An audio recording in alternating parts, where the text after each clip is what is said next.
Good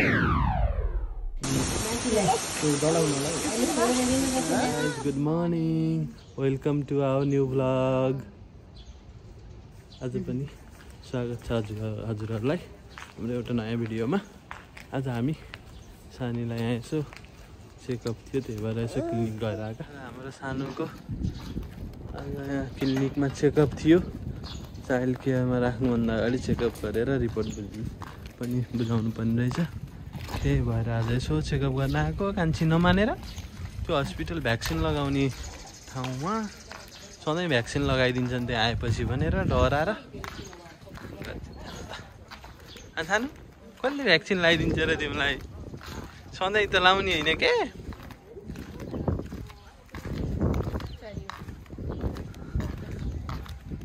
vending machine देखेपछि खुब रमाइलो लाग्छ है।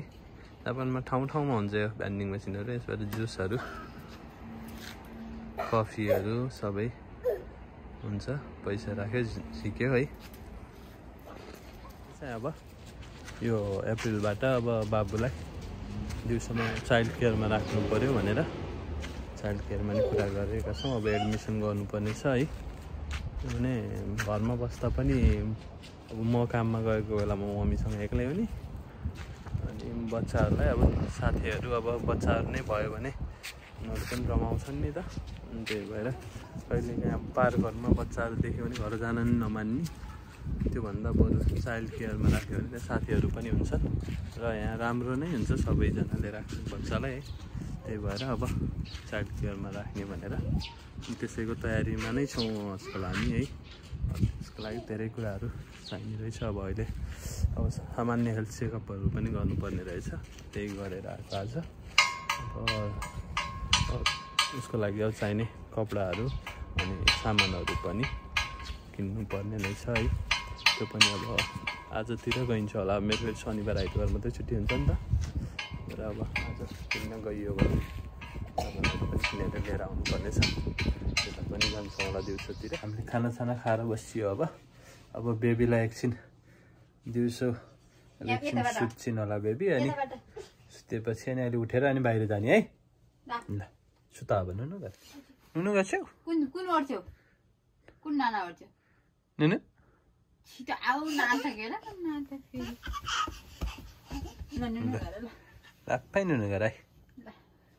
बाबुको नानी भयो। अब नुनु गर्छिन् सानो। ल ल अब हामी निस्क्यौँ बाहिरतिर।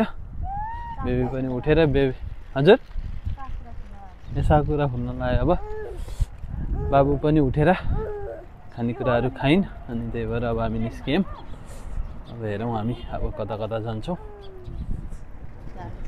के छ बुढी खबर? ठिक छौ? यहाँ पनि अब यो पछाडिपट्टि पनि राम्रो साकुरा फुलेको छ है। फुल्दै पनि छ। दिइरहेको पनि छ अलिअलि। ढिलै भयो बाबु उठेर आउँदा हेर्दा है। अब जाऊँ न यता तलबाट। गाडीमा बसेर हिँडिन्छ नि सानी यता हेर। इ मोबाइल हेर न। हेरी छैनन्। ल आफ्नै सुर्छ बाहिर निस्किएपछि 2-3 मिनटले जाडो कम भयो जस्तो भएको थियो। जापानमा फेरि जाडो सुरु भयो। यो हप्ता चाहिँ अलि चिसो चिसो छ।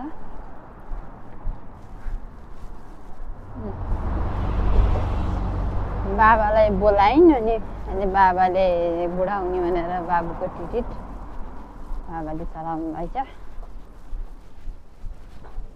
3 जना नि सँगै देखौँ भनेको। सानो उता टिकटमा चढिन्छ नि त देखिन्न। आफ्नो टिकटमा चढ्नु पर्यो नि होइन बेबी? टिकटमा चढ्नु पर्यो। बाबाले चलाउनु फुल्दै छ अझै साथीहरू। केही ठाउँमा फुलेछ। अझ चाहिँ राम्रो हुन्छ यो। अहिले पनि राम्रो छ। भिडियोमा कस्तो देखिएछ बरु है। बाहिरबाट हेर्दा चाहिँ राम्रो छ है।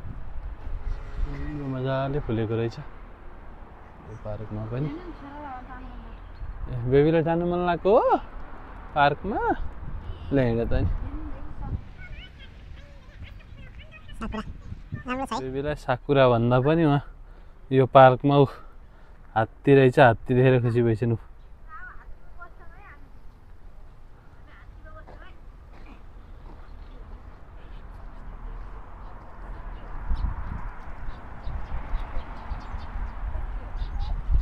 बेबी कहाँ बसेको हो हात्ती रहेछ यहाँ बेबीको फेभरेट रहेछ त बेबी बेबीलाई मनपर्ने हात्ती रहेछ है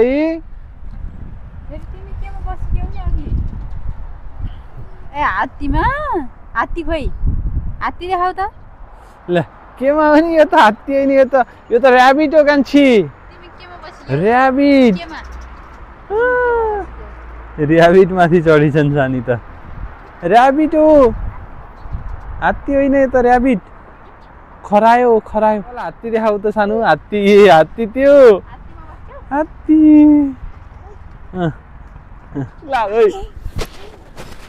ल ल ल बा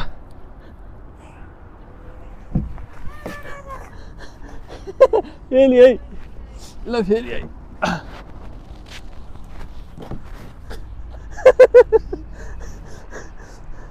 जसरी ड्याडी ल्याउने होइन नि सानो अब त आफैले नि जान्नु पर्छ हामी आज आएको पसल चाहिँ यो निसिमाचुया भन्छ है आज हामी आएको पसल चाहिँ यो निसिमाचुया जापानमा हुने बच्चा बच्ची हुनेहरूलाई त थाहा नै छ बच्चा बच्चीको सामानहरू सबै बच्चा बच्चीहरूलाई चाहिने सामानहरू सबै पाइन्छ र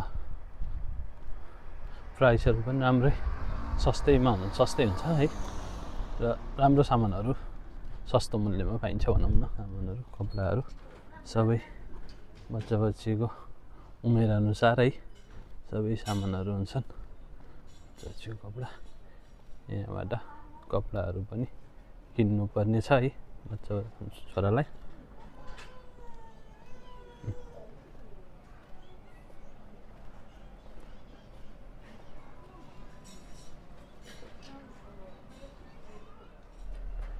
अब के किन्छौँ चाहिँ पछि हेरौँला है त भर्खै रुममा आयो हामीहरू है आएर हामीले सानी यहाँ फेरि सामान मिलाउनु पर्छ है तिमीलाई त सामान मिलाउँछौ हो अहिले मिलाउँला ल पर्खा फ्रेस भएर सामान मिलाउनु पर्यो है सामान मिलाउनु ल सामान मिलाउनु ल बेबीलाई मैले सामान मिलाउने त नि ल बाबा आम ल ल ल मिलाउँ ल ल बाबालाई ल्याऊ तिमीले हामीले अब काम भ्याएर यो बाबुको सामानहरू के ल्यायौँ त्यो हेर्न लागेका छौँ है ल हेर मैले त ल बुढीलाई देखाउ त के ल्याइयो सुरुमा आइहाल्यो देखाइहाल्यो है त यो चाहिँ लुगामा के नाम लेखेर टाँस्नको लागि बाबुको सबै कपडाहरू त्यहाँ बच्चाहरू धेरै हुन्छन् उनीहरूको कपडाहरू नसाटियोस् भन्नको लागि हामीले कपडामा नाम लेख्नुपर्छ के अरे डाइरेक्ट कपडामा लेख्ने ठाउँ भएन भने चाहिँ यो टाँसेर यसमा नाम लेख्ने भनेर मार्कर भयो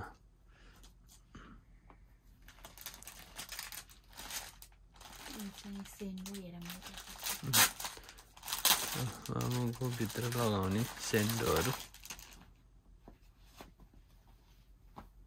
यो पनि 4-5वटा सेट छ त्यहाँ हुन्न ठिकै हुन्छ होला भित्र लगाउने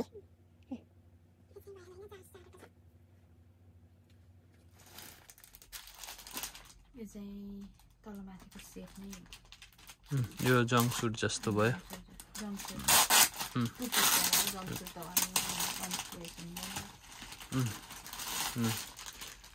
यो पनि यो सबै हामीले खोलेको चाहिँ यसमा नामहरू लेख्नुपर्छ एकचोटि धुन नि पर्यो गर्दाखेरि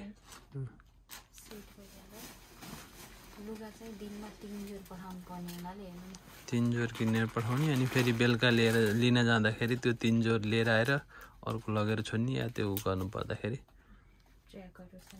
2 चोटि पाले पर्दैन 5-6 जोरहरू हुन त यहाँ पनि थियो कपडाहरू त्यही पनि अब फेरि अब मौसम पनि चेन्ज हुन लागेको भएर अब हल्का जाडो पनि छैन गर्मी पनि लागिसकेको छैन त्यही भएर ठिक्क खालको कपडाहरू किन्नुपर्ने भएको भएर जस्तै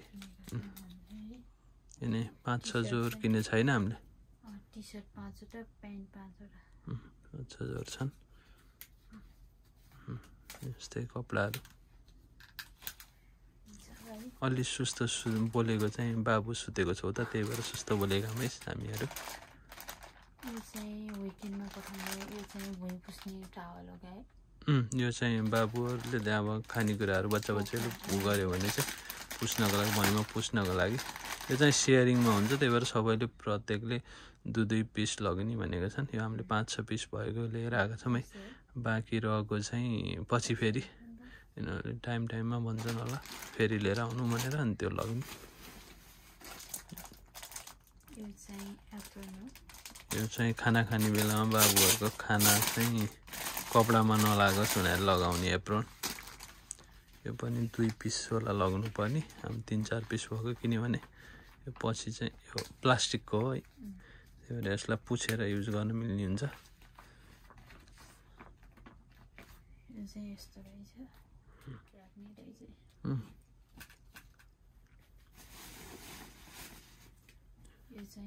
यो चाहिँ स्पेसल, यो चाहिँ गिफ्ट हो, यसको चाहिँ पछि बनाउँला है, त्यो के हो भनेर।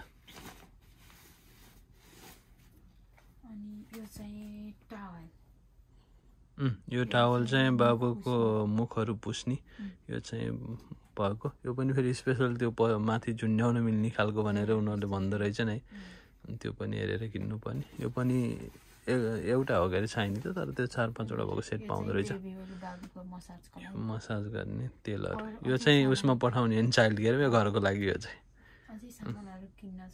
अझै यहाँ नपुगेको सामानहरू पनि छ, अब जस्तै अब बाबु के चाहिन्छ, प्लास्टिकहरू,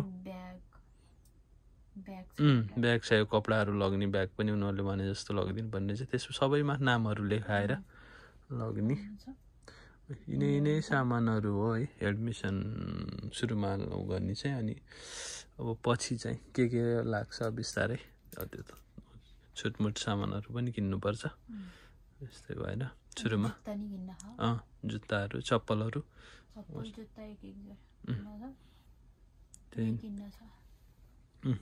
यही नै हो साथीहरू है सामानहरू। अब हामीले बाबुलाई किनेको, अब चाहिँ चाइल्ड केयरमा राखेपछि अनि के चाहिन्छ बिस्तारै त्यो गर्दै जाने।